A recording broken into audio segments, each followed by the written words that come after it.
दोस्तों नमस्कार। राजनीतिक तौर पर यह देश करवट ले रहा है।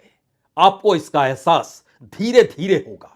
2024 के चुनाव इस देश के पुराने तमाम चुनाव से बिल्कुल हटकर हैं।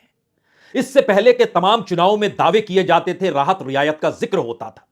कुछ बातें सरकार कहती थी, कुछ विपक्ष उसको काटते हुए अपने तर्कों को सामने रखता था। लेकिन इस देश की जड़ों से जुड़े हुए मुद्दे और उन मुद्दों से प्रभावित इस देश की आम जनता, उनके भीतर के सवाल, उसे इससे पहले कौन उठाता था?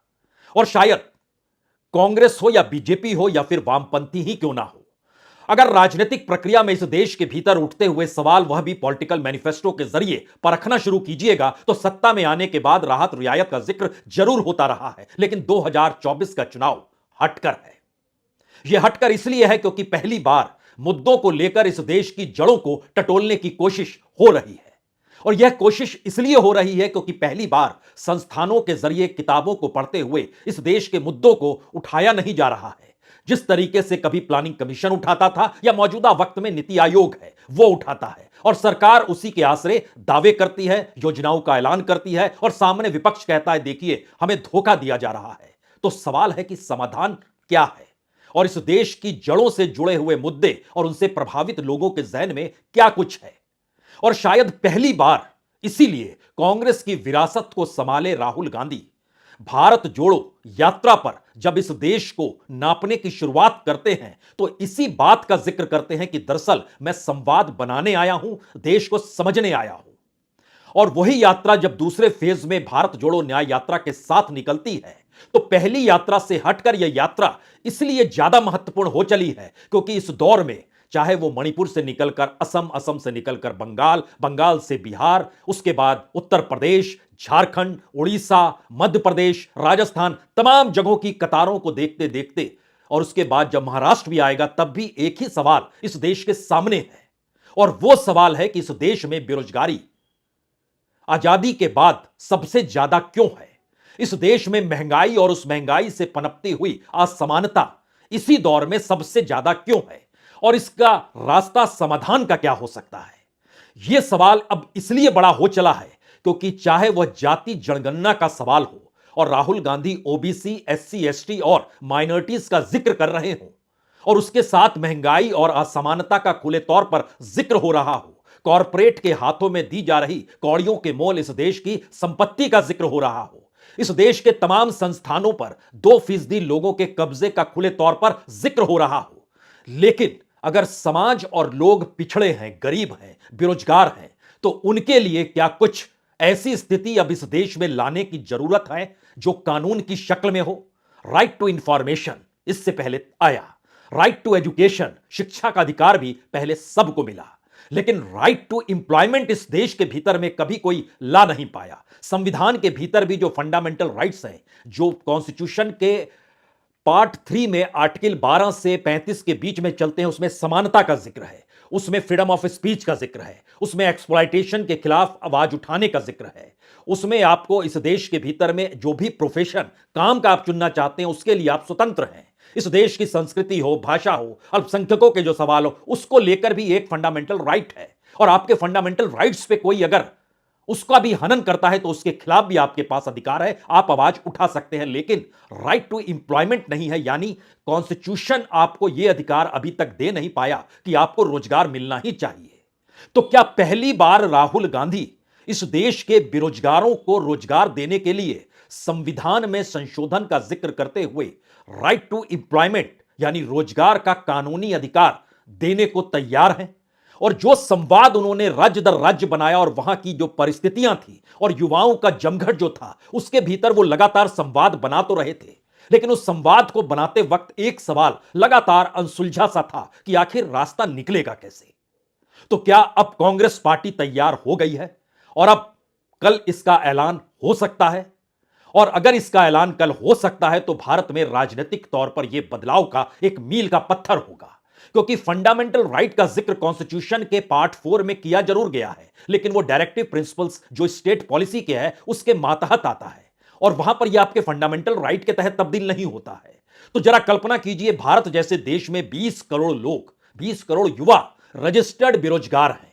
और इस दौर में इस देश का कमोवेश हर तीसरा वोटर युवा है जो काम के लिए भटक रहा है। और उसमें भी अगर प्रांत दर प्रांत देखते चले जाइएगा तो ध्यान दीजिए कितनी बड़ी तादाद में 18 और 19 साल के लड़के जो स्कूल से निकलते हैं, कॉलेज में जाते हैं और वो पहली बार वोट डालते हैं, तो उनके सामने कौन सा सवाल होना चाहिए। प्रधानमंत्री ने इसके पिछले चुनाव में पुलवामा के लिए उनसे वोट मांगा था, यानी सेना के नाम पर भी राजनीति को इस देश ने पहली बार वोट डालने वाले युवाओं के साथ जोड़ा। लेकिन क्या अब कांग्रेस जिस दिशा में बढ़ रही है और राहुल गांधी जो लगातार संवाद युवाओं से बनाते चलते चले गए, अब उन्हें समझ में आ गया कि अगर ये अब नहीं तो शायद कभी नहीं, और इसका ऐलान क्या वाकई कल हो जाएगा। यह सवाल इसलिए ज्यादा महत्वपूर्ण है क्योंकि इस देश के भीतर हर राज्य में और इस देश की पॉलिसी के तहत भी देखिएगा तो जो अलग अलग मंत्रालय है उसमें भी लाखों पद खाली पड़े हैं। वो पद क्यों नहीं भरे जाते हैं? जबकि एक पार्लियामेंट की सीट खाली हो जाए तो इलेक्शन कमीशन सक्रिय हो जाता है चुनाव कराने को लेकर, तो फिर बेरोजगारों को रोजगार क्यों नहीं? और बेरोजगारों को रोजगार मिले और रोजगार के आड़े जो पेपर लीक से जुड़ा मामला हो, जो फॉर्म भरने से जुड़ा मामला हो, उसमें जो फीस देने का जिक्र हो, उसको परीक्षा देने जाते वक्त जो सफर किया जाता है, इन तमाम चीजों से युवाओं को क्या मुक्ति मिल सकती है? इस दिशा में क्या कांग्रेस सोच रही है? कांग्रेस इस दिशा में जो सोच रही है, राहुल गांधी ने जो लगातार संवाद युवाओं से बनाया, अब वो समझ रहे हैं कि उस कांग्रेस को जीवित करना पड़ेगा जिसमें इस देश के लोगों को कानूनी तौर पर अधिकार मिल जाए। एक जिक्र आज वो कर रहे थे जब इस बात का जिक्र करने लगे कि चाहे वो आजादी की लड़ाई हो, चाहे कॉन्स्टिट्यूशन को लाना हो, चाहे इस देश में हरित क्रांति हो जिससे अनाज इस देश में पैदा होने लगा और पहले जो अमेरिका से अनाज आता था उसको मंगाने की जरूरत नहीं पड़ी। जय जवान जय किसान का नारा लाल बहादुर शास्त्री ने दिया। श्वेत क्रांति इस देश में हुई जो दूध की क्रांति थी। कंप्यूटराइजेशन हुआ, बैंकों का निजीकरण जो पहले चल रहा था उसको हटाकर इस देश के भीतर में बैंकों का नेशनलाइजेशन हुआ। इस देश के माइंस भी सरकार ने अपने हाथ में लिए कि वह कॉर्पोरेट या प्रॉफिट वालों के हाथ में ना जाएं। और शायद इसीलिए इन बातों का जिक्र करते हुए उन्होंने इंडिकेट किया अब हमें रेवोल्यूशनरी क्रांतिकारी कदम उठाने होंगे। देखिए, हम कांग्रेस पार्टी में हम क्रांतिकारी काम करते हैं। हम आपका टाइम जाया नहीं करना चाहते।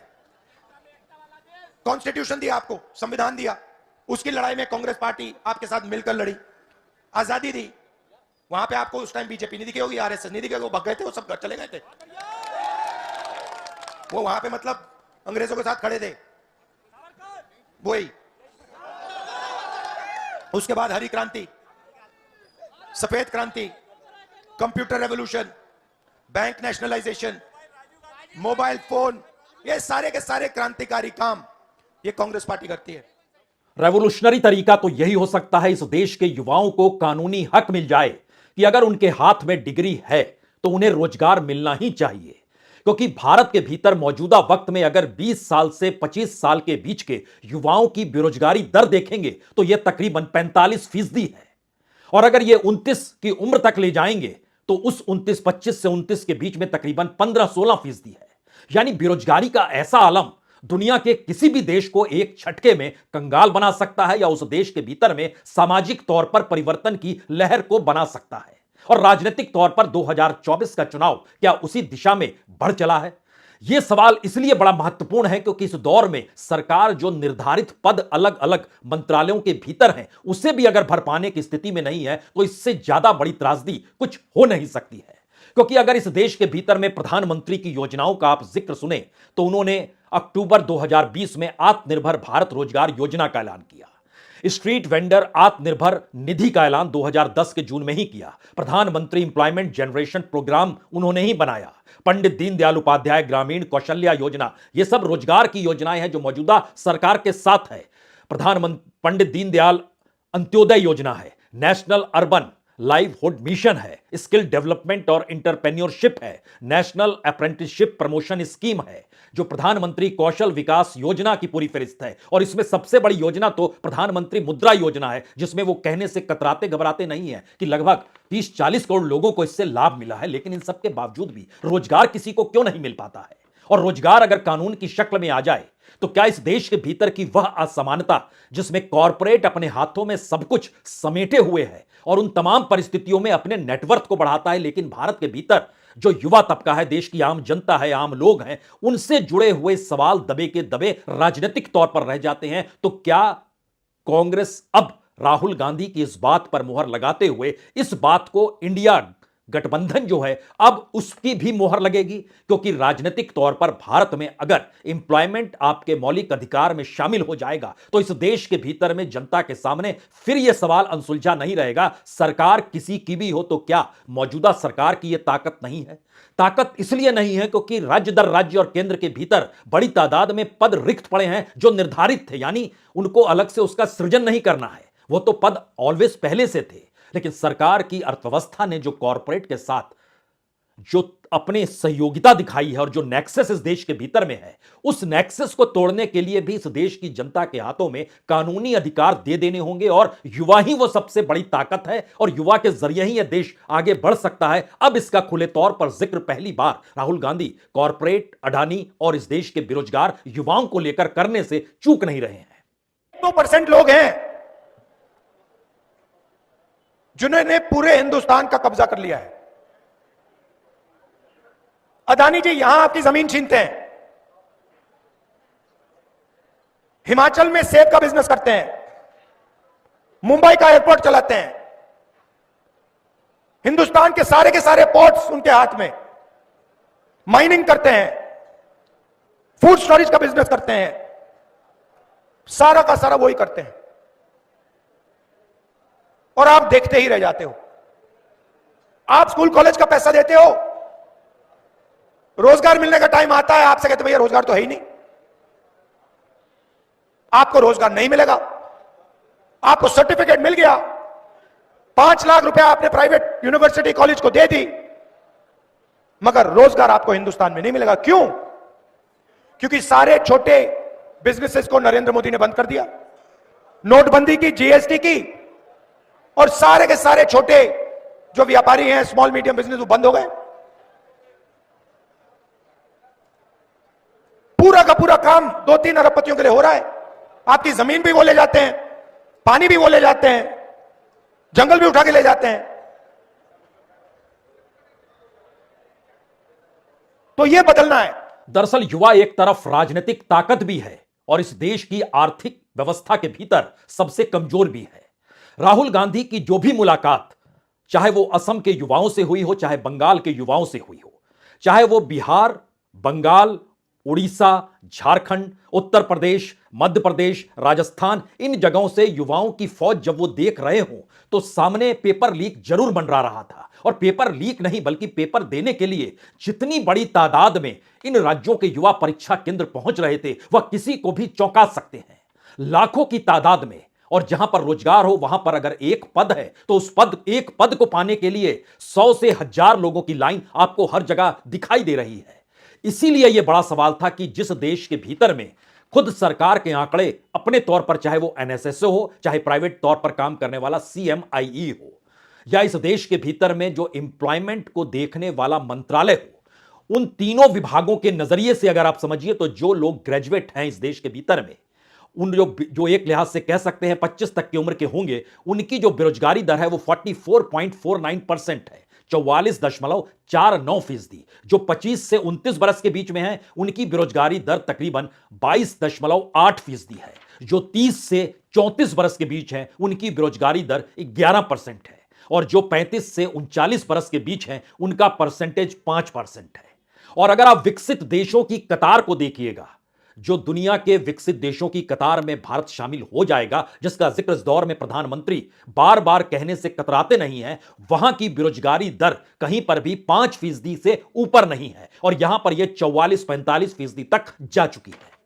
तब यह सवाल है कि अगर यह स्थिति कमोवेश इस देश के भीतर है, और यह स्थिति अगर जो 12वीं पास हैं उनकी भी अगर परिस्थिति देखिएगा तो 20 से 25 बरस तक के 12वीं पास इस देश में हर चौथा व्यक्ति बेरोजगार है, हर छठा व्यक्ति 25 से 29 बरस के भीतर बेरोजगार है। यह स्थिति कमोवेश देश के भीतर में इतनी व्यापक है तो इसका रास्ता निकलेगा कैसे? और किसी भी देश के भीतर में जो बजट बनता है उस बजट के भीतर जो कानून इस देश का होता है उसका पालन होना चाहिए, यह उस पर दबाव होता है।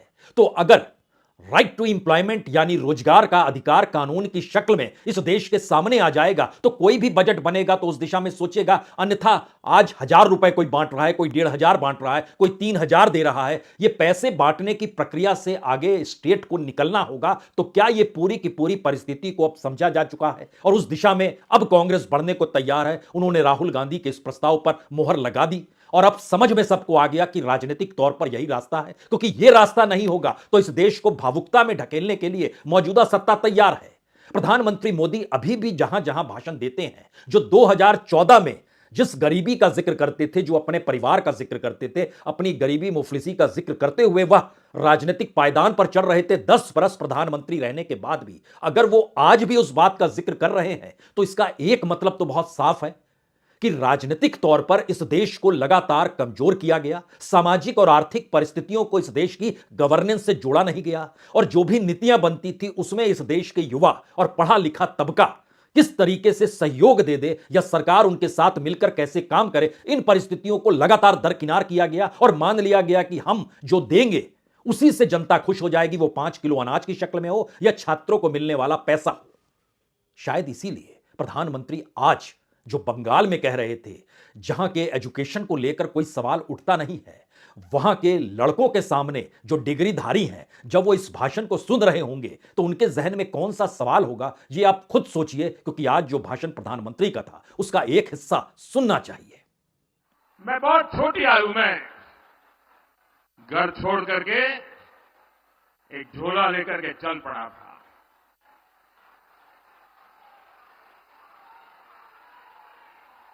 परिव्राजक की तरह देश के कोने कोने में भटक रहा था, कुछ खोज रहा था। मेरे जेब में कभी एक पैसा नहीं रहता था, एक पैसा नहीं रहता था। लेकिन आपको जान करके और देशवासियों को जान करके गर्व होगा, मेरा देश कैसा है, मेरे देश की माताएं बहनें कैसी है, मेरे देश का हर परिवार कैसा है। जेब में एक पैसा नहीं होता था, न भाषा जानता था, कंधे पर एक झोला लटकता था और मैं देखता था कोई न कोई परिवार, कोई न मां बाप, कोई बहन, पता नहीं क्या कारण, वो मुझे पूछ लेते थे कि भाई बेटे कुछ खाना वाना खाए हो कि नहीं खाए हो। और मैं आज देशवासियों को बता रहा हूं, सालों तक मैं परिवार रहा हूं, कंधे पर झोला लेके घूमता रहा हूं, जेब में एक पैसा नहीं रहा, लेकिन मैं एक दिन भी भूखा नहीं रहा।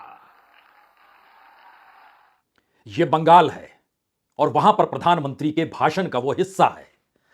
जरा कल्पना कीजिए कि बंगाल के बारे में तो यही कहा जाता रहा कि बंगाल जो आज सोचता है समूचा भारत उसे कल सोचता है। और बंगाल के भीतर इस दौर में तकरीबन 65 लाख रजिस्टर्ड बेरोजगार हैं और उस बंगाल के भीतर जो बेरोजगारों की तादाद है जो वोट डालने इस बार जाएगी, उनकी संख्या तकरीबन 1.5 से 2.25 करोड़ के बीच है, जो 20 से 32 तक की उम्र के बीच में है और इनके पास काम नहीं है।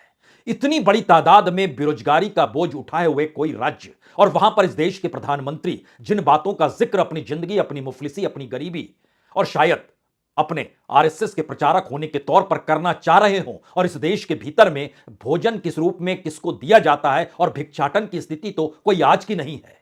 लेकिन क्या इस देश का यह मापदंड हो सकता है? यह सवाल अब इसलिए महत्वपूर्ण है क्योंकि इस देश के भीतर में अगर प्रधानमंत्री जो तमाम नीतियों को बनाने की स्थिति में रहते हैं और कैबिनेट बैठती है तो उस पर मुहर लगती है, लेकिन इन सब के बावजूद भी अगर मैसेज यह जा रहा है कि हम जिन परिस्थितियों से निकले हैं उन परिस्थितियों को आप समझ जाइए, तो जो उन परिस्थितियों में मौजूदा वक्त में है उनको राहत रियायत देने के लिए डायरेक्ट बैंक ट्रांसफर और 5 किलो अनाज ही है क्या? और इस देश के भीतर में अगर एजुकेशन सेक्टर धीरे धीरे डेवलप हुआ है, दुनिया के तमाम बॉर्डर खत्म हुए एजुकेशन को लेकर, भारत दुनिया के उन देशों में है जहां पर सबसे ज्यादा बच्चे हायर एजुकेशन के लिए दुनिया के अलग अलग यूनिवर्सिटीज में चले जाते हैं और वहां पर जाकर वो बच्चे जो फीस देते हैं इस देश के सालाना एजुकेशन बजट से वो तकरीबन 6 गुना ज्यादा होता है। तो आप किस राजनीतिक परिस्थिति में इस देश के भीतर के सवालों पर खामोश रहेंगे? तो क्या यह पूरी यात्रा जो राहुल गांधी ने की वो भारत जोड़ो यात्रा हो या भारत जोड़ो न्याय यात्रा हो, इस परिप्रेक्ष्य में यह अब जरूर समझना होगा कि जब जनता से सीधा संवाद बने, कोई ऑर्गेनाइज्ड रैली नहीं हो, स्टेट स्पॉन्सर्ड रैली नहीं हो, बल्कि आप जनता के बीच जाए, जनता अपनी बातों को रखे और आप उन बातों को समझ रहे हो, तो आप इस देश की नौकरशाही को बताएं कि लोगों के सवाल ये हैं, इन सवालों का जवाब हमें चाहिए और इन सवालों को लेकर नौकरशाही इस देश के बजट और इस देश की तमाम सामाजिक आर्थिक परिस्थितियों को परखे। एक दौर में ध्यान दीजिए तो इस दौर में यह सारी चीजें झटके में बंद हो गई है। पीएमओ से बताया जाता है कि ये आंकड़े आपको साबित करने हैं, उस आंकड़े को साबित करने में नीति आयोग को पसीना आ जाता है और एक झटके में इस देश के भीतर पॉलिटिकल भाषण शुरू हो जाता है कि जो भी गरीबी थी वह एक लिहाज से 25 करोड़ लोग उससे बाहर निकल गए। कोई बताने की स्थिति में नहीं है कि यह कैसे संभव है और गरीबी के मापदंड जो अंतर्राष्ट्रीय तौर पर है आप उसे ही मान रहे हैं या कुछ और मान रहे हैं? आप कमाई से जोड़ रहे हैं या जो आपने बैंक ट्रांसफर किया उससे जोड़ रहे हैं? जो आपकी अलग अलग योजनाओं से कुछ भी लाभ उठा रहे हैं उससे जोड़ रहे हैं या वो जिंदगी अपने पैरों पर खड़े होकर कैसे जी रहा है उससे जोड़ रहे हैं? अगर यह परिस्थिति है तो इकोनॉमिक बैकवर्ड क्लास को लेकर भी तो अदालत को, सुप्रीम कोर्ट को कहना पड़ा कि अब 5 लाख नहीं उसको 2.5 लाख कीजिए। स्थिति इस देश के भीतर में बड़ी नाजुक है और जो कमाई होती है 2.5 लाख के भीतर, इसका मतलब बहुत साफ है कि तकरीबन 21,000 रुपए महीने के उनके भीतर इतनी बड़ी ताकत है और इतनी बड़ी संख्या है कि उनको अगर आप अपने तौर पर नहीं जोड़ते हैं, उनको अगर उस कैटेगरी में एडमिशन नहीं मिलता है, रोजगार नहीं मिलता है तो और मुश्किल होगी। हर कोई समझ रहा है लेकिन सब ने आंखें इस दौर में बंद कर रखी है। तो क्या यह एक वाकई रेवोल्यूशनरी कदम इस देश के भीतर में एम्प्लॉयमेंट कानून का दर्जा पा जाए और इस देश में जो भी डिग्रीधारी है, पढ़ा लिखा है, जो भी नागरिक है उसको रोजगार मिलना चाहिए, यह स्टेट पॉलिसी का हिस्सा और कॉन्स्टिट्यूशनल राइट के तौर पर हो? इंतजार आपको कल का करना होगा। यह ऐलान कल हो सकता है और जो भी इस दौर में निकल कर आया है, जो हम एक बात बार बार कहें, चाहे वह जाति जनगणना में इस बात का जिक्र हो कि जिसकी जितनी संख्या है उसके उतनी भागीदारी होनी चाहिए, वहां पर भी वही सवाल है, स्टेट जिम्मेदारी लेगा या नहीं लेगा? इस देश के भीतर में शिक्षा का सवाल हो, रोजगार का सवाल हो, कमाई की परिस्थिति हो, प्राइवेट सेक्टर को दिए जाने वाली पूरी देश की संपत्ति हो, तमाम परिस्थिति में अगर इकोनॉमिक एस्पेक्ट महत्वपूर्ण है, आर्थिक परिस्थितियां महत्वपूर्ण है, तो पहली बार उन आर्थिक परिस्थितियों से इस देश के बेरोजगार युवाओं को क्यों ना जोड़ा जाए और उन्हें यह अधिकार क्यों ना दिया जाए? इस दिशा में 2024 का चुनाव बढ़ने को तैयार है। इंतजार कल का जरूर कीजिए। बहुत बहुत शुक्रिया, बहुत बहुत शुक्रिया।